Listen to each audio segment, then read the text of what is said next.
UP TGT PGT LT grade NVS KVS UGC NET की तैयारी कर रहे सभी दोस्तों को पंकज ओझा का नमस्कार।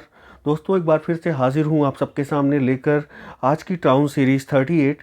टाउन सीरीज़ 38 में भी हमेशा की तरह कुछ आपको रिमाइंड कराएंगे हम इम्पॉर्टेंट क्वेश्चंस, कुछ क्वेश्चंस पे हम डिस्कस करेंगे और आपको फिर से एक बार जगाएंगे, फिर से एक बार सचेत करेंगे कि किस तरह के प्रश्न इम्पॉर्टेंट होते हैं। आइए शुरू करते हैं आज का सिलसिला। पहला प्रश्न, इन विकल्पों को पढ़िए और जवाब दीजिए। A kind of tragedy or tragicomedy that came into vogue with the restoration of the English monarchy in 1660, influenced by French classical tragedy and its dramatic unities, it aimed at epic grandeur. अब बताना है आपको, ये question है किसके बारे में बात हो रही है। हेरोइक ड्रामा के बारे में, comedy of humour, sentimental comedy, revenge, tragedy, किसके बारे में बात हो रही है? जवाब दीजिए। It is a kind of tragedy और tragicomedy that came into vogue with the restoration of the English monarchy in 1660, influenced by French classical tragedy and its dramatic unities. It aimed at epic grandeur. बिल्कुल दोस्तों, यहाँ पर हम बात कर रहे हैं हेरोइक ड्रामा की। ध्यान में रखिएगा, जो लोगों का जवाब हेरोइक ड्रामा आ रहा है वो बिल्कुल सही है। यहाँ पर हेरोइक ड्रामा ही आपका सही आंसर होगा। क्वेश्चन नंबर 2 पर आते हैं। AC Bradley Shakespearean tragedy consist of lectures. कितने लेक्चर्स हैं AC ब्रैडले की शेक्सपियरियन ट्रेजेडी में, जो कि एक बहुत ही इंपॉर्टेंट क्वेश्चन है। क्वेश्चन नंबर 2 का जवाब देना है। तो क्वेश्चन नंबर 2 का जवाब है 10 चैप्टर्स हैं, ध्यान में रखिएगा। AC ब्रैडले की शेक्सपियरियन ट्रेजेडी में और किसने शेक्सपियरियन ट्रेजेडी लिखी है आप कमेंट में ज़रूर बताइएगा, जिन लोगों को मालूम होगा। फिलहाल हम AC ब्रैडले वाली शेक्सपियरियन ट्रेजेडी की बात कर रहे हैं, उसमें 10 चैप्टर हैं, ध्यान में रखिएगा। Third question, who authored the long essay commenting on the Porter scene in Macbeth? Question है, who authored the long essay commenting on the Porter scene in Macbeth? आपको बताना है Richard Steele, Thomas De Quincey, Oliver Goldsmith, Dover Wilson. किसने किया है, किसने author किया है long essay commenting on the porter scene in Macbeth? Question number 3 का अगर जवाब हम ढूंढें, चारों विकल्पों को देखेंगे तो यहाँ पर थॉमस डी क्विंसे आपके सही आंसर हैं। इन्होंने एक लॉन्ग एसे लिखा, किस पर कमेंट करते हुए? पोर्टर सीन इन मैकबेथ पर कमेंट करते हुए। क्वेश्चन नंबर 4 पे आते हैं दोस्तों। क्वेश्चन नंबर 4 थोड़ी लंबा है, पहले क्वेश्चन हम पढ़ेंगे उसके बाद देखेंगे। Shakespeare sonnets have the following features, find out correct statements. Shakespeare has written 154 sonnets. Sonnets from 1 to 126 are addressed to Dark Lady.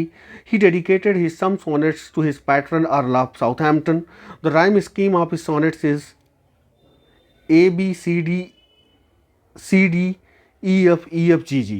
तो आपको बताना है इसमें से कौन कौन से स्टेटमेंट सही हैं। 1 2 3 4, बोथ 1 and 4, C 1 3 4, D 4। आपको बताना है। Question number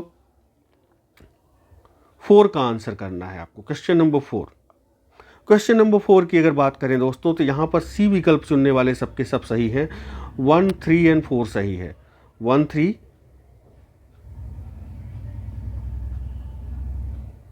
and 4। अब 1 3 and 4 में क्या है ये देख लीजिए। 1 क्यों सही है? शेक्सपियर हैज़ रिटन 154 सोनेट्स, बिल्कुल सही है, ये सही है। 3 क्यों सही है? He dedicated his some sonnets to his patron Earl of Southampton, ये भी सही है। ओके, तो क्वेश्चन नंबर, इस क्वेश्चन की अगर हम बात करें तो ये कौन सा क्वेश्चन है, पहले एक बार फिर से देख लेते हैं। क्वेश्चन नंबर 4 है, तो क्वेश्चन नंबर 4 में सी ऑप्शन सही है। 1 3 4। 3 में है ही dedicated his some sonnets to his patron Earl of Southampton, जो सही है। राइमिंग स्कीम भी सही है, A B C D E F G G. कहने का मतलब अगर A B C D E F G, A B C D E F और जी, और फिर सभी का ये करके आप होल स्क्वायर कर दीजिए, A B C D E F G G, तो यहाँ पर ये आ जाता है। तो ये बिल्कुल 1 3 4 सही है, ध्यान में रखिएगा।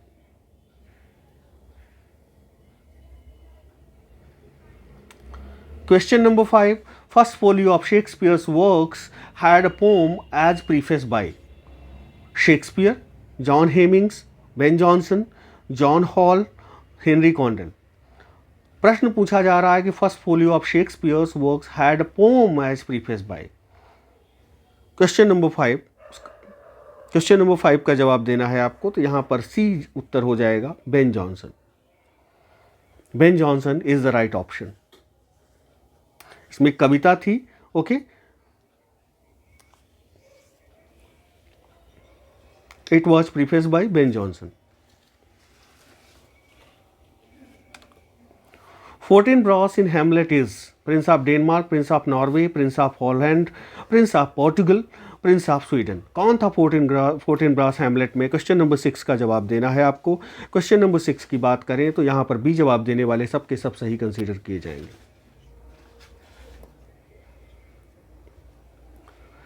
There is nothing either good or bad but thinking makes it so. किस एक्ट और किस सीन से लिया गया है? क्वेश्चन नंबर 7 का जवाब दीजिए। Question number 7, respond immediately. Question number 7 की अगर बात करें दोस्तों तो यहाँ बी जवाब देने वाले सबके सब सही हैं।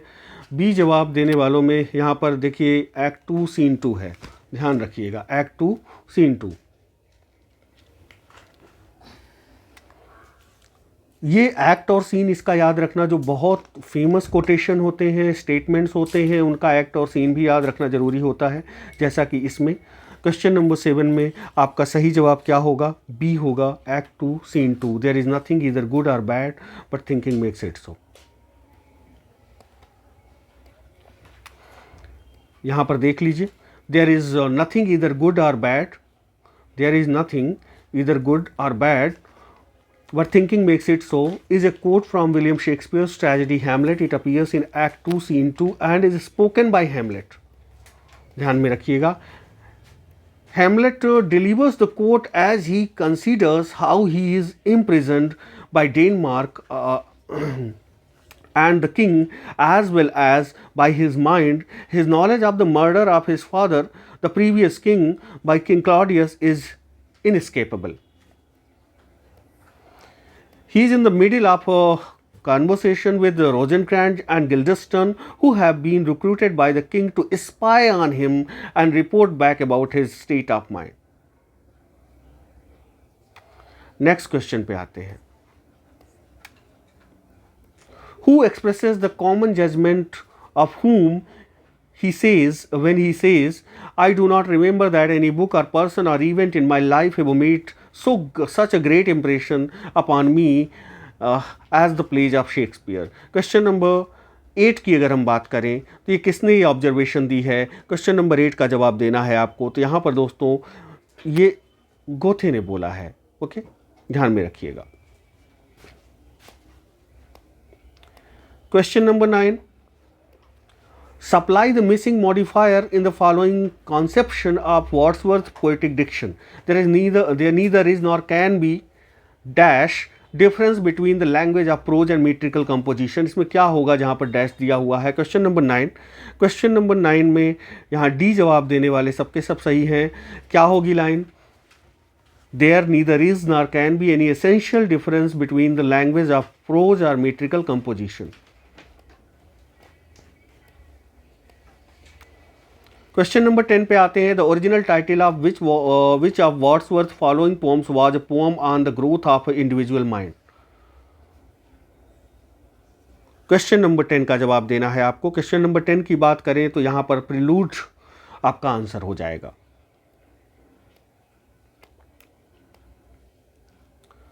Question number 11, no nightingale did ever chant more welcome notes to weary bands of travelers in some shady haunt among Arabian sands। Which of the following poems by William Wordsworth contain the above mentioned lines?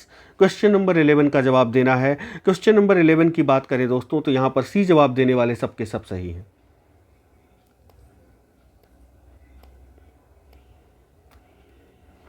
About whom did Arnold write in his poem Memorial Verses? He led us as we lay at birth on the cool flowery lap of birth। किसके बारे में Arnold ने ये लिखा है? He led us as we lay at birth on the cool of flowery lap of birth। Question number 12 का जवाब देना है। क्वेश्चन नंबर 12 की बात करें अगर दोस्तों तो यहाँ ए जवाब देने वाले सबके सब सही हैं। विलियम वर्ड्सवर्थ के बारे में मैथ्यू अर्नोल्ड का ये ऑब्जर्वेशन है। Question number 13, who made the observation about Shelley that he is a beautiful and ineffectual angel beating in the void his luminous wings in vain? किसने कहा, ये ऑब्जर्वेशन दिया शैले के बारे में? क्वेश्चन नंबर 13 की बात करें तो यहाँ सी जवाब देने वाले सबके सब सही हैं, Matthew Arnold.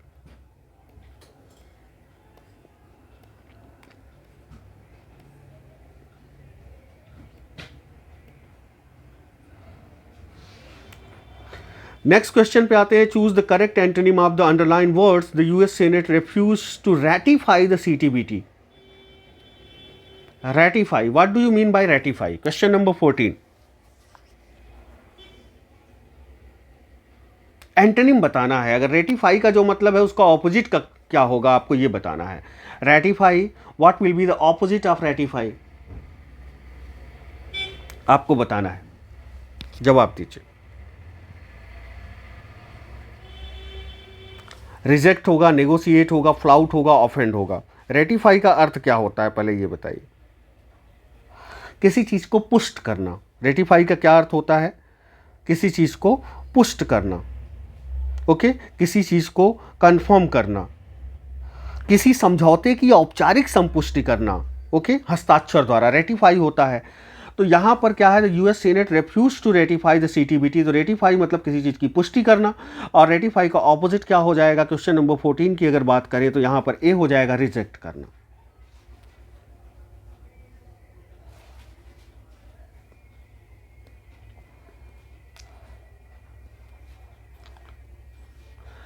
Give the antonym of pragmatic. क्या होगा? वेग होगा, पेसिमिस्टिक होगा, कंफ्यूज्ड होगा, आइडियलिस्टिक होगा। फिर से एक बार ये आ रहा है, इसके पहले भी हमने पूछा है तो मैं इसमें ज़्यादा समय नहीं लूँगा, ध्यान में रखिएगा, इंपॉर्टेंट है। प्रैग्मेटिक का एंटोनिम क्या हो जाएगा? आइडियलिस्टिक हो जाएगा। नेक्स्ट क्वेश्चन पे आते हैं।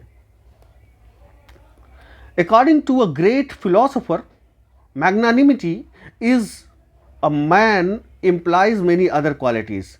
Oh, sorry, magnanimity in a man implies many other qualities. What do you mean by magnanimity? Magnanimity. What do you mean by magnanimity? Tell me. Poverty, jealousy, meanness, empathy. Antonym बताना है. What is the antonym of ये जो underline वाला part है इसका antonym बताना है, ये जो यहां पर। क्वेश्चन नंबर 16, मैग्नानिमिटी का एंटोनिम क्या होगा? क्वेश्चन नंबर 16 की बात करें, meanness.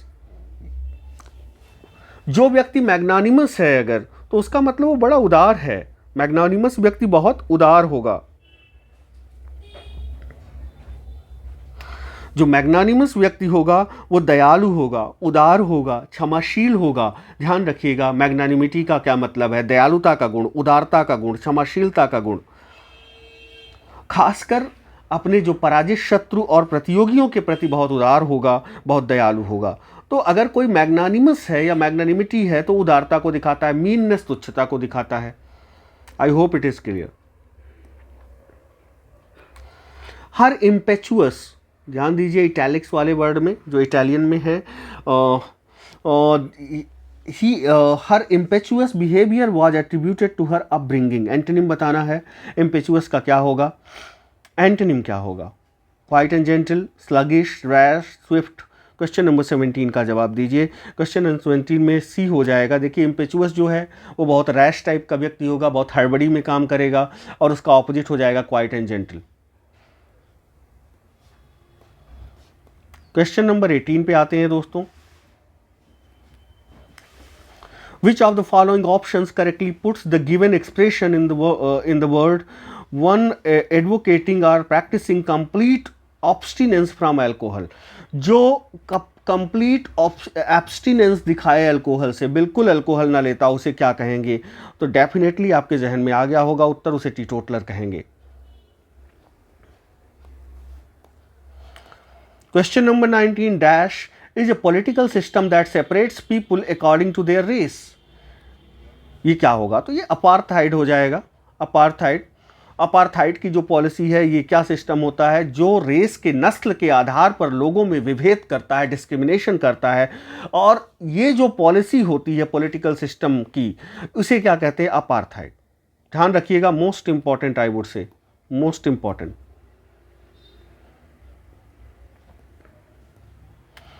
The scientific study of the earth's atmosphere, पृथ्वी के वातावरण का वैज्ञानिक अध्ययन क्या कहलाता है? क्वेश्चन नंबर 20 का जवाब देना है, तो ये हो जाएगा मीटेरोलॉजी। बी जवाब देने वाले सबके सब सही हैं। क्वेश्चन नंबर 21 पे आते हैं दोस्तों। क्वेश्चन नंबर 21 की बात करें, which of the following options given the correct meaning of the idiom given below? To go to the docks, what do you mean by to go to the docks? Question number 21, बर्बाद हो जाना, to be ruined. Okay, ध्यान में रखिएगा। Question number 21 में जिन दोस्तों के जवाब सी आ रहे हैं केवल वही सही कंसीडर किए जाएंगे। क्वेश्चन नंबर 22 पर आते हैं, choose the correct meaning of the following idiom.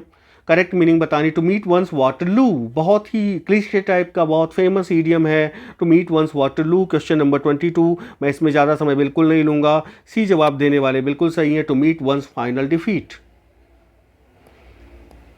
Question number 23, complete the sentence by choosing right choice. The vice president was invited to give dash prizes to the winners. क्या हो जाएगा? Give on हो जाएगा, give of हो जाएगा, give अपान हो जाएगा, give away हो जाएगा। ये फ्रेज है, आपको बताना है। Most important one, I will again से मोस्ट इंपॉर्टेंट, ध्यान में रखिएगा। बताइए, क्वेश्चन नंबर 23 की बात करें तो यहां डी जवाब देने वाले सबके सब सही है। Identify the error part in the following sentence. Consider the 4 options comprising the complete sentence. Neither my brother nor my brother-in-law were able to help me in the work. किस पार्ट में गड़बड़ी है? क्वेश्चन नंबर 24 में बताना है। तो यहाँ पर बिल्कुल सी पार्ट में गड़बड़ी है, जैसा कि आपको देखते ही दृष्टव्य हो गया होगा। सी पार्ट में वर्क का प्रयोग यहाँ नहीं होगा। Okay, Which part of the following sentence is not correct? If you will eat your food, you will be allowed to play cricket. इसमें कौन सा पार्ट गलत है बताइए। If you will eat your food, you will be allowed to play cricket। इसमें question number 25 में जवाब दीजिए। If you eat होगा, will नहीं होगा, यहाँ पर ध्यान में रखिएगा। Select from the given alternatives the figure of speech in the following sentence. The whole city went out to see the victorious general. इसमें कौन सा फिगर ऑफ स्पीच है आपको बताना है। The whole city went out to see the victorious general। Question number 26 की अगर बात करें तो यहाँ पर मेटोनिमी है। कंटेनर फॉर द कंटेन, नियम क्या है? Container for the contain. यहाँ कंटेनर मतलब शहर में लोग रहते हैं, शहर कंटेनर हो गया। कंटेनर का यूज किया जा रहा है कंटेंट जो लोग हैं उनके लिए। ये नहीं कहा जा रहा है कि शहर के लोग, ये कहा जा रहा है कि पूरा शहर मेला देखने गया, पूरा शहर विक्टोरियस जनरल को देखने गया, पूरा शहर घूमने गया। तो यहाँ पे शहर घूमने गया, शहर कोई चीज घूमने जाने वाली चीज है? शहर तो एक एब्स्ट्रैक्ट कॉन्सेप्ट है, शहर के लोग जाएंगे ना। आई hope it is loud and clear. Question number 27, which of the following figures of speech is used in the sentence I have read all of Milton? मैंने मिल्टन को पूरा पढ़ लिया है। तो यहाँ पे author for the work, author का यूज किया जाता है वर्क के लिए। क्या होगा क्वेश्चन नंबर 27 में? अगेन मेटोनिमी हो जाएगा। ऑथर फॉर द वर्क, सीधे ऑथर को, मिल्टन को पढ़ लिया मैंने, शेक्सपियर को पढ़ लिया मैंने, ड्राइडन को पढ़ लिया मैंने, अर्नॉल्ड को पढ़ लिया। यहाँ पर ऑथर का यूज किया जा रहा है, उनके वर्क, मतलब अर्नॉल्ड को नहीं पढ़ा भैया, अर्नॉल्ड के वर्क्स को पढ़ा। तो मेटोनिमी यहां पर भी हो जाता है।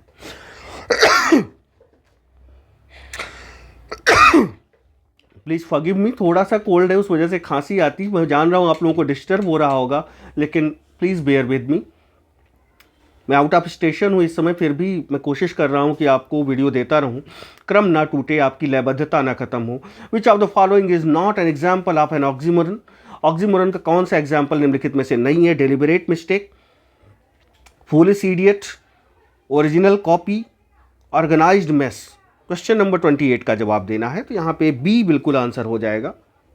फूलिश इडियट एक ही शब्द है, वो विरोधाभासी नहीं है, तो ऑक्सीमोरन नहीं। बाकी डेलिबरेट मिस्टेक ये बिल्कुल विरोधाभासी हैं। ओरिजिनल कॉपी, ओरिजिनल भी है, कॉपी भी है। और ऑर्गेनाइज्ड मेस, संगठित भी है और मेसी भी है। तो ये सब हो जाते हैं ऑक्सीमोरन, लेकिन फूलिश इडियट नहीं होगा। Let's come to the question number 29. Identify the figure of speech in the following sentence. He lay all night on his sleepless pillow. यहाँ पे पिलो को स्लीपलेस कहा जाता है, बिना नींद वाली पिलो। एडजेक्टिव कहीं लगना चाहिए, एडजेक्टिव कहीं लगा हुआ है, इस केस में हरदम ट्रांसफर्ड एपिथेट होता है।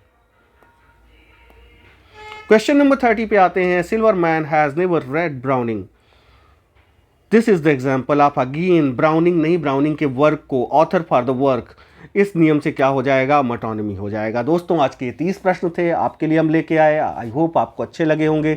सेशन को लाइक जरूर करके जाइएगा प्लीज़, और चाहे अपने एक दोस्त को ही शेयर कीजिए कि देखिए सर हैं, पढ़ाते हैं, कैसा पढ़ाते हैं, आप उन पे छोड़ दीजिए। मैं ये नहीं कहता कि वो ज़बरदस्ती देखें, लेकिन प्लीज़ प्लीज़ प्लीज़ शेयर करेंगे तो हमारा उत्साह बढ़ेगा। Thank you very much for watching this session. Good night.